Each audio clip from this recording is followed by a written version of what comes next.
भारतीय उच्चतम न्यायालय, कोर्ट ऑफ लास्ट रिजॉर्ट। सुनने में कितना भारी सा लग रहा है ना।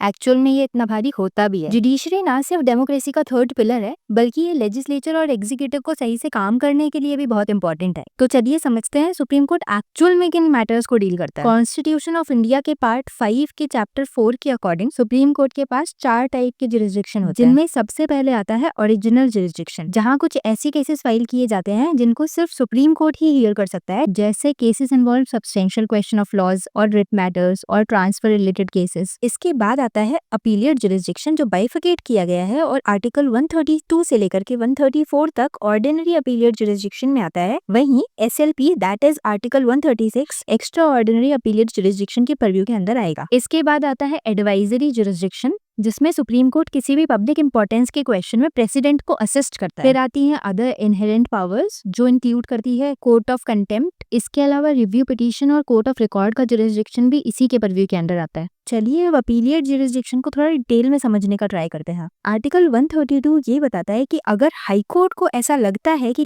किसी भी केस में substantial question of law involve है, तो वो उस केस में एक ऐसा सर्टिफिकेट देगा जिसके थ्रू वो केस अपील में जा सकता है सुप्रीम कोर्ट के सामने। उसके बाद article 133 appellate jurisdiction in civil matter की बात करता है, जो ये कहता है कि अगर substantial question of law of general importance involve हो जाता है किसी भी केस में, या फिर हाई कोर्ट के ओपिनियन से उस डिसीजन को सुप्रीम कोर्ट का सुनना बहुत इंपॉर्टेंट होता है, तो ऐसी सिचुएशन में भी हाई कोर्ट ऐसे किसी केस को सुप्रीम कोर्ट के पास में भेज देती है। और आखिर में अगर हम क्रिमिनल केसेस में अपील की बात करें, तो सुप्रीम कोर्ट ऐसे केसेस को सिर्फ तभी सुनेगा जब हाई कोर्ट ने किसी एक्विटल के मैटर को रिवर्स करके पर्सन को डेथ सेंटेंस सुना दिया हो, या फिर किसी ऐसे केस को सबऑर्डिनेट कोर्ट से टेक ओवर करके अक्यूज्ड पर्सन को कन्विक्ट कर दिया हो और सेंटेंस सुना दिया हो डेथ का, या फिर हाई कोर्ट ने खुद से उस केस को सर्टिफाई किया हो अपील करने के लिए। लेकिन कोई भी अपील नहीं हो सकती है अगर किसी हाई कोर्ट ने कन्विक्शन के ऑर्डर को रिवर्स करके अक्विटल कर दिया हो तो।